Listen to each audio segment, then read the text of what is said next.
지금은 보안 수사권 있는 상태인 상황이라고 자, 생각하고요. 그럼 앞으로 이거보다 훨씬 더 이 상황들이 더 심각해지겠죠? 지금 현재 앞으로 어떨 것 같습니까? 실종 사건 처리 관련된 실종 사건을 부분에서는 여쭤본 게 아니었죠? 네, 우선 프로세스를 좀 바꿔야 될 부분이 잠시만요. 있습니다. 제가 그래서 총리보다 두개는 제가 실종 사건의 프로세스를 네. 정확하게 알고 질문하는 거니까 네, 네. 제가 그 질문하는 건 분리해서 아니고 생각을 해야 제 한다고 말씀은 뭐냐면 생각하고요. 이렇게 견제와 네. 균형의 시스템이 필요하다고 생각하지 않으세요?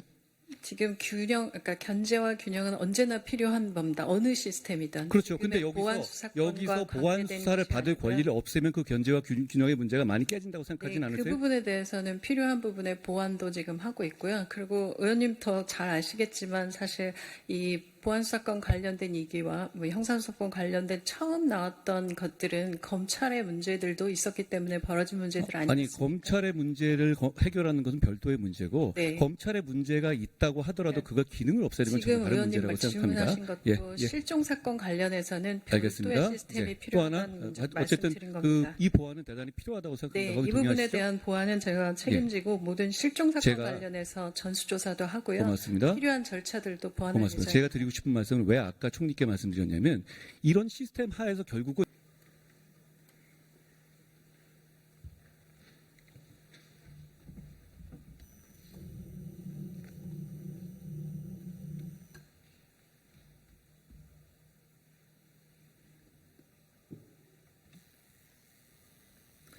경찰 관계자분 혹시 나와 계신가요?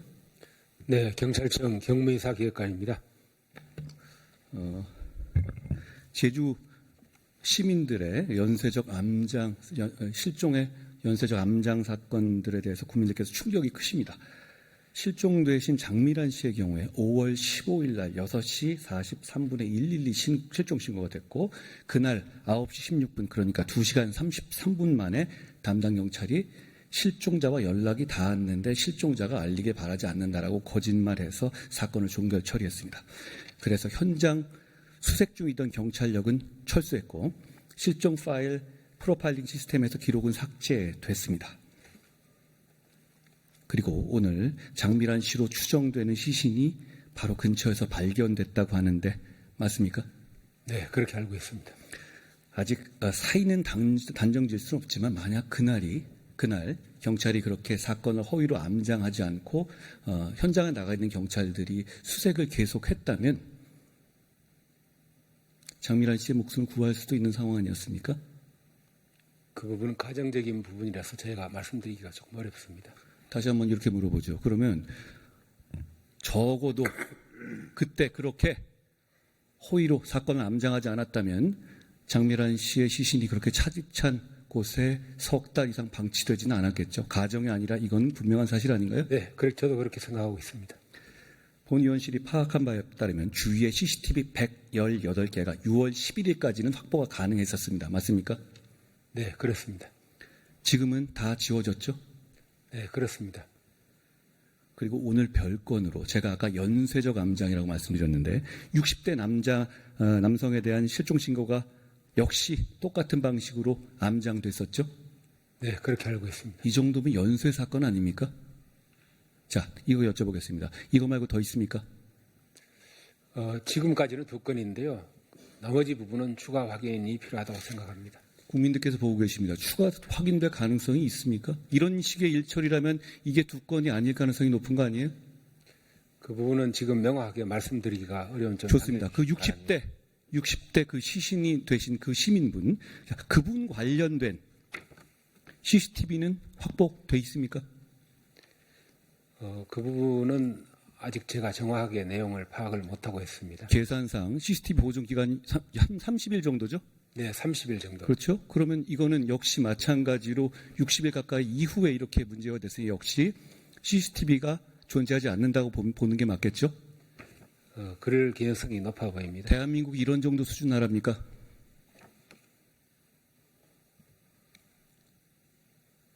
어떻게 생각하세요? 송구스럽게 생각하고요. 더 철저히 시스템을 개선하기 위해서 노력을 하겠습니다. 자, 그런데 큰 문제는 그 경찰관이 돈 먹고 이런 짓 한 겁니까? 전 그래 보이지는 않습니다. 차라리 돈 먹고 그런 거라면 일회적인 거고 그렇지만 돈 먹지도 않았는데 이런 거 그러니까 나태하고 무능하고 이런 사람들은 사람들의 뭐 일정 부분 있는 거고 그런 사람들이 수사 업무를 담당할 수 있는 거잖아요. 그런데 그런 사람들이 있어도 서로 간의 톱니기처럼 물리는 견제와 균형과 보안의 원리 때문에 시스템이 유지돼야 되는 것 아닙니까? 그런데 이렇게 경찰의 시스템은 이렇게 한 분에게 모든 걸 맡겨둡니까? 마치 200건을 이 사람이 혼자 했고 이분이 전에 무슨 범죄 전력이 있고 그래서 이 사람 개인의 문제로 몰려는 태도를 보이는데 어떻습니까? 이게 이 사람 개인의 문제입니까? 아니면 경찰 당국의 문제입니까?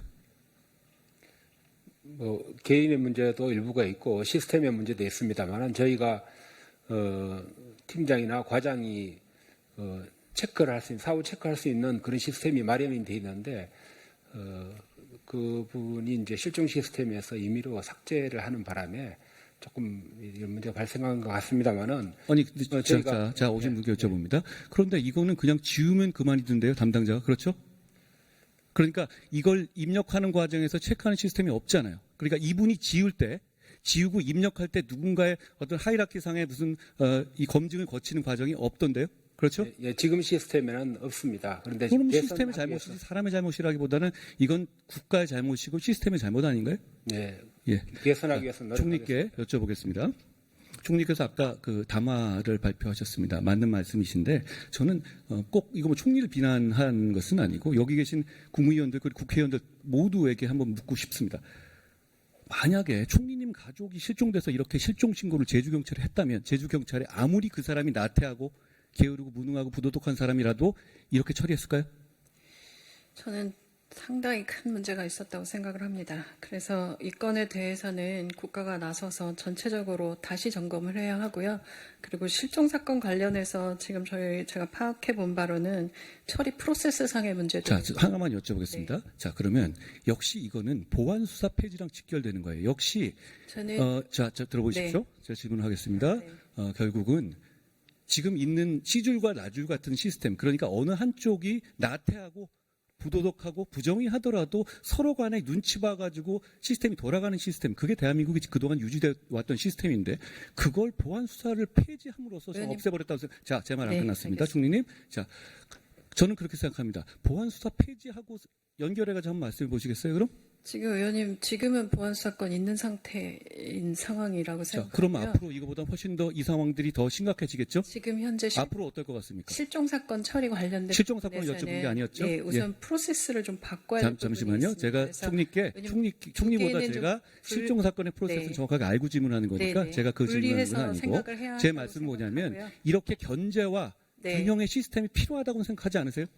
지금 그러니까 견제와 균형은 언제나 필요한 겁니다. 어느 시스템이든. 그렇죠. 근데 지금의 보안 여기서 수사권과 보안 관계된 수사를 것이 받을 아니고요. 권리를 없애면 그 견제와 균형의 문제가 많이 깨진다고 생각하진 네, 않으세요? 그 부분에 대해서는 필요한 부분의 보완도 지금 하고 있고요. 그리고 의원님 더 잘 아시겠지만 사실 이 보안수사권 관련된 얘기와 뭐 형사소송 관련된 처음 나왔던 것들은 검찰의 문제들도 있었기 때문에 벌어진 문제들 아니었습니까? 아니 검찰의 문제를 해결하는 것은 별도의 문제고 네. 검찰의 문제가 있다고 하더라도 그걸 기능을 없애는 건 전혀 지금 다른 의원님 문제라고 생각합니다. 질문하신 것도 실종 사건 관련해서는 알겠습니다. 별도의 시스템이 네. 또 필요하다는 하나 문제 어쨌든 말씀드린 겁니다. 이 보안은 대단히 필요하다고 생각합니다. 네, 거기 이 부분에 동의하시죠? 대한 보완은 제가 책임지고 모든 실종 사건 제가 관련해서 전수조사도 하고요. 고맙습니다. 필요한 절차들도 보완할 고맙습니다. 예정입니다. 제가 드리고 싶은 말씀은 왜 아까 총리께 말씀드렸냐면 이런 시스템 하에서 결국은 이런 시스템 불비로 인해서 피해를 보는 거는 평범하고 힘없는 약자고 서민이다라는 말씀을 드리는 겁니다. 저 같은 사람이 실종 신고를 하더라도 저렇게 못했을 것 같고 총리님 같은 분은 총리님이 과거에 기업에 있을 때 하셨어도 저렇게 못했을 것 네, 같습니다. 저도 일반인의 심정이 어떤지 정말 잘 알고 예. 있고 그랬을 때에 이 제도가 어떻게 돌아가는지에 대해서 어떻게 고쳐야 고맙습니다. 되는지도 공감하고 있어서 잘 정말 알겠습니다. 최선을 다해 보겠습니다. 자, 홍익표 수석님 반갑습니다. 제가 원래 준비한 질문은 아니었는데 아까 경찰 출신에 나오신 분 직급이 어떻게 되시죠? 경무인사 기획관입니다. 네. 치안감입니다. 좋습니다. 경찰청장, 경찰청 기획조정관, 경찰청 생활안전교통국장, 경찰청 국제치안협력국장, 경찰청 수사국장, 경찰대학학장, 제주경찰청 차장. 굉장히 중요한 직위 같은데요. 왜 이게 다 공석입니까? 네, 인사가 전체로 늦어지는 것에 대해서는 대단히 송구스럽게 생각하고 빠른 시일 내에 아마 수사기관이 최근에 개혁이 있었지 않습니까? 중수청, 공소청 등등 그 개혁이 마무리된 시점에서 저 빠른 시기에 인사를 마무리하도록 하겠습니다. 고맙습니다. 고생 많으십니다. 그런데 이렇게 여쭤보겠습니다. 제가 지금 경찰청장 공석이 언제부터 시작됐죠? 2024년 12월 12일입니다. 제가 당대표 쫓겨난 날인데요. 그때 이후로 지금까지 이재명 정권이 출범하고 그 이후로부터 벌써 1년 반이 지나고 지방선거까지 치렀는데도 불구하고 그런데 경찰청장을 임명 안 합니다. 제가 경찰에 물어봤어요. 이거 혹시 무슨 문제 있냐? 라고 했더니 왜 임명 안 하는지 모른다고 합니다. 그거 설명해 주시겠어요? 저 의원님 아시겠지만은 그 기존의 경찰청장, 그러니까 윤석열 정권에서 경찰청장 자체가 수사 대상이었지 않습니까? 내란과 관련돼서 수사가 된 상태에선 파면이나 해임이 안 되는 상황이었습니다. 그렇기 때문에 장기간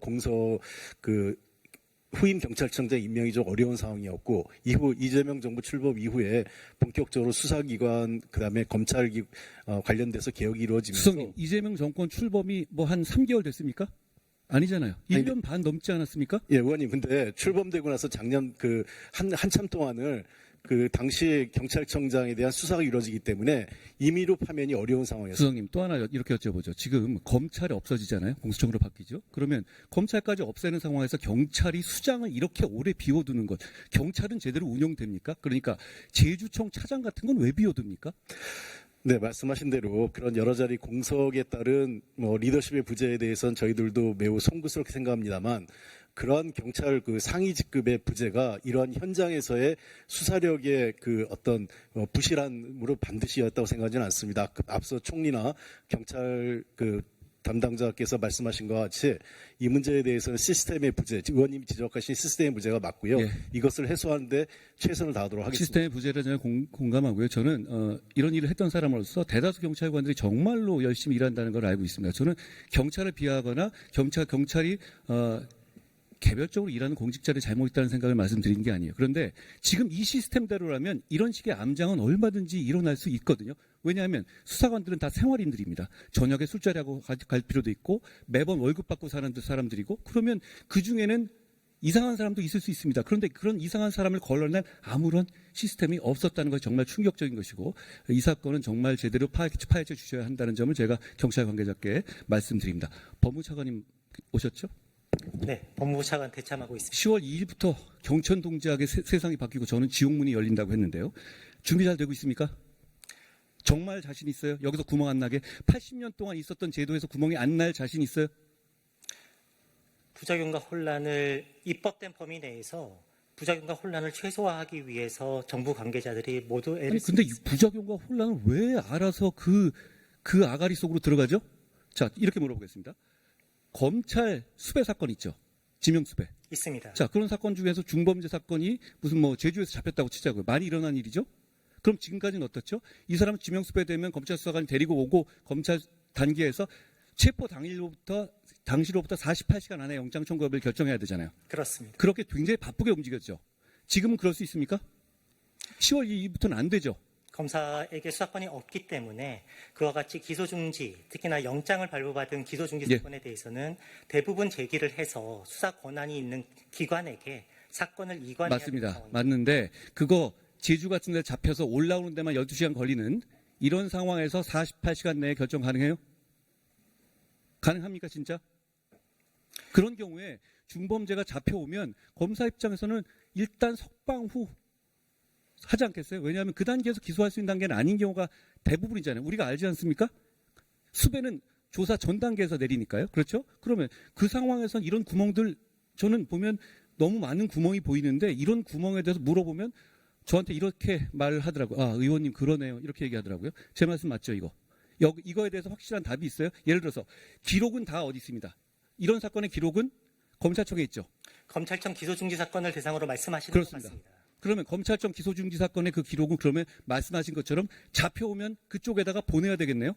기록을. 그렇죠? 잡혀오기 전에 예. 사건을 제기해서 수사 권한이 있는 기관에게 송부해야 되는 상황입니다. 그 준비가 되고 있습니까? 그 준비를 대검에서 기준을 마련을 했고 9월 중에 사건을 제기를 해서 체포영장이든 신병이 잡혀오는 사건에 대해서는 수사기관에 넘겨야 되는 상황입니다. 10월부터인데요. 그러면 그 여부가 지금같이는 이 48시간 제도는 검찰이 수사한다는 전제하에서 그 시간을 저는 마련해 놓은 거라고 봐요. 그런데 지금 이렇게 잡혀오면 넘어오고 핑퐁해서 왔다 갔다 하는 시간까지 감안한다면 이게 운영될까요? 자신 있습니까? 기존에는 검찰 수사관이 가서 직접 신병을 데리고 왔습니다만 이제는 경찰에 사건을 넘겨서 예. 경찰이 48시간 내에 체포영장을 왜 이래야 되는 거죠, 이거? 네, 또 하나. 신병 여부를 자, 좋습니다. 구속 피의자가 경찰 단계에서 구속 피의자가 넘으면 예를 들어서 경찰 단계에서는 조금 애매하게 자백을 해놓고 그런 다음에 검찰 단계에서 한 구속 기간 며칠 남겨놓고 얼른 알리바이를 된다든가 CCTV를 얘기한다든가 그랬을 경우에 지금까지는 검사가 그냥 수사관이 직접 그 CCTV를 까봤죠. 그렇습니다.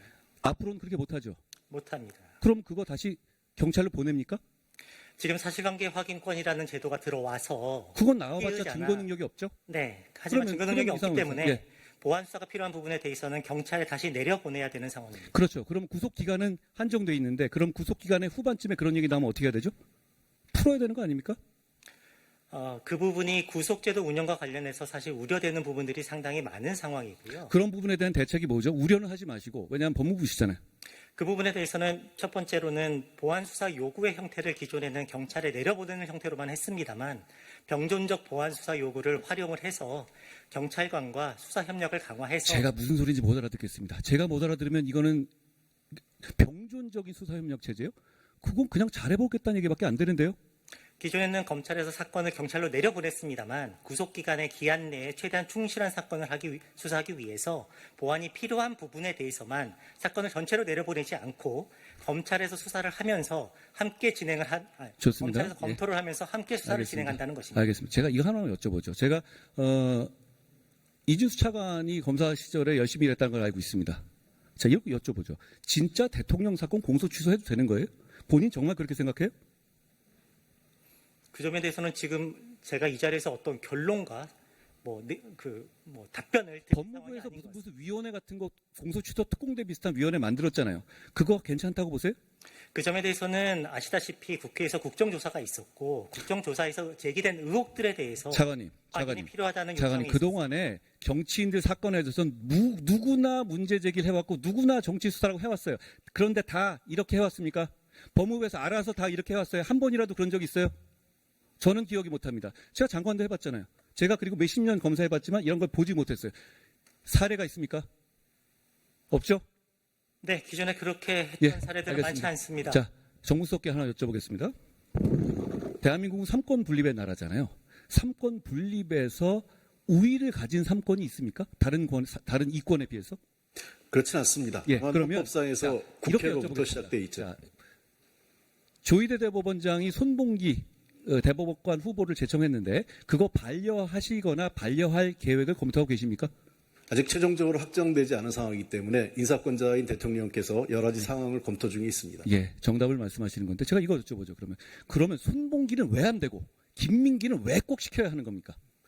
그것은 제가 인사권자가 아니기 때문에 말씀드리기 어렵습니다. 다만 여러 가지 인사권자께서는 다양한 상황, 내용과 인사 적절성 여부를 검토하게 돼 있고요. 예, 다만 이게 어떤 의미인지 우리가 아니까 저는 이 정도로 하겠습니다. 그리고 산업부 장관 계십니까? 외교부 장관께서 제가 이걸 여쭤봤어요. 여한구 통상교섭본부장 이렇게 어려운 시기에 장수를 갑자기 이유 없이 잘라고 설명도 안 하고 있는데 이거 미국에는 설명했냐? 그랬더니 미국에는 아마 산업부 장관이 설명할 거다. 그리고 제가 그 이유를 대라. 그건 개인적인 이유라 하더라도 국민이 알 권리가 있다. 미국은 알고 왜 우리 국민은 몰라야 하냐라고 말씀드렸습니다. 그랬더니 정확하게 김정관 장관이 돌아오는 대로 설명해서 적절하게 하실 거라고 했습니다. 설명해 주십시오. 그 본부장 교체에 대해서는 전 미국에 가서 교체에 대해서 설명을 드렸습니다. 근데 미국하고의 관계에서 더 중요한 건 통상 관계가 아마 우려하신 대로 그런 부분일 텐데 그런 부분에 장관님, 자 이렇게 여쭤볼게요. 개인적인 비유입니까? 아니면 공적인 마찰입니까? 저희가 듣기로는 일신상의 이유로 알고 있습니다. 자 그러면 국민들이 많이 이미 보도되고 했다시피 술자리에서 어떤 비위 같은 겁니까? 이거 대단히 높은 고위직이 갑자기 하루아침에 날아갔어요. 이 정도는 알아야 하신다고요, 국민들께서? 당연히 아실 것 같은데요? 어떻습니까? 구체적인 개인 신상 관련 사항은 확인해 드리기가 어렵습니다. 그게 어떻게 개인 신상 상황입니까? 장관이 예를 들어서 성추행 문제로 내려온다면 정부가 비판받아 마땅할 공적 사안이지 그게 그 개인 문제입니까? 어떻습니까? 여러 가지 논란이 있는 걸로 알고 있습니다. 논란이 있는 거라는 건 제가 말씀하신 취지를 부인하시지는 않는 거네요. 그게 뭐 사실관계라든지 여러 부분에서 논란의 이유가 있기 때문에 지금 답변드리기는 어렵습니다. 예, 외교부 장관께 여쭤보겠습니다. 미국이 지금 트럼프 대통령이 말하고 이런 뉘앙스들이 보면 북한에 대한 비핵화를 사실상 포기한 것 같은 뉘앙스를 보이고 실제로 북미 대화를 위해서 북한 비핵화의 포기와 완전한 비핵화의 포기와 주한미군 감축까지도 할 수 있다라는 분석이 미국에서 오늘 나왔습니다. 자, 실제로 이런 상황입니까? 미국 어디에서 그런 게 나왔습니까? 보도가 됐습니다. 자, 그럼 다시 어디 나왔는지 빼고요. 그럼 그런 상황입니까? 아닙니까? 그건 아닌 것으로. 그럼 미국도 아직도 완전한 비핵화 목표를 바꾼 게 없습니까? 그것을 지금 트럼프 대통령의 트루 소셜 메시지 이후에 종합적으로 검토하고 있다고 보고를 받았습니다. 아니, 검토가 아니라 저는 답을 원하는 거죠. 검토를 바라는 게 아니고 다시 한번 여쭙겠습니다. 그러면 그렇게 돼서 미 대통령이 비핵화 포기냐고 물으니까 그 얘기는 하고 싶지 않다 이렇게 답했죠? 기자들에게? 미국 대통령은 그렇게 답을 했고 저희들이 그럼 미국 대통령의 입장이 미국의 입장이 아닙니까? 네, 그건 이슈에 따라서 담당자가 다 다르고 담당하고 있는 기관이 다 다르고 또 때로는 미국의 대통령 아닙니까? 글쎄 미국의 대통령이 요즘 그렇습니다. 잘 아시는 바와 같이. 자, 정동영 장관께 여쭤보겠습니다. 예, 지금 북미 대화가 대단히 중요하고 종전선언에 대해서 대단히 큰 사명감을 갖고 계시는 것을 알고 있습니다. 제가 그 뜻은 존중합니다만 그런데 북미의 대화가 어떤 미국의 국내적 상황 때문에 급진전해야 되는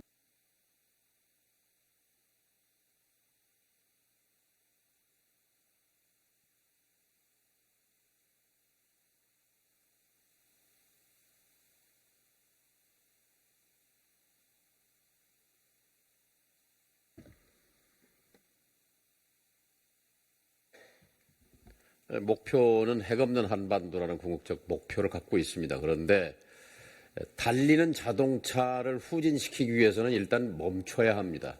핵 자동차가 달리고 있는데 일단 북핵 우선 중단, 그 다음에 감축 협상, 그리고 장기적으로 비핵화, 이것이 우리가 갖고 있는 로드맵입니다. 네.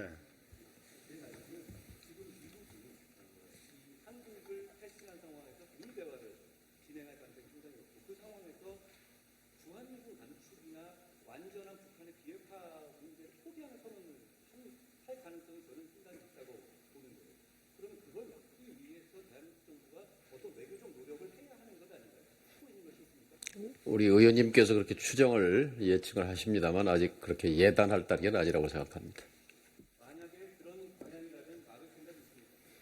종합적으로 한반도의 평화와 안정에 도움이 되는 방향으로 노력한다는 것이 우리 정부의 입장입니다.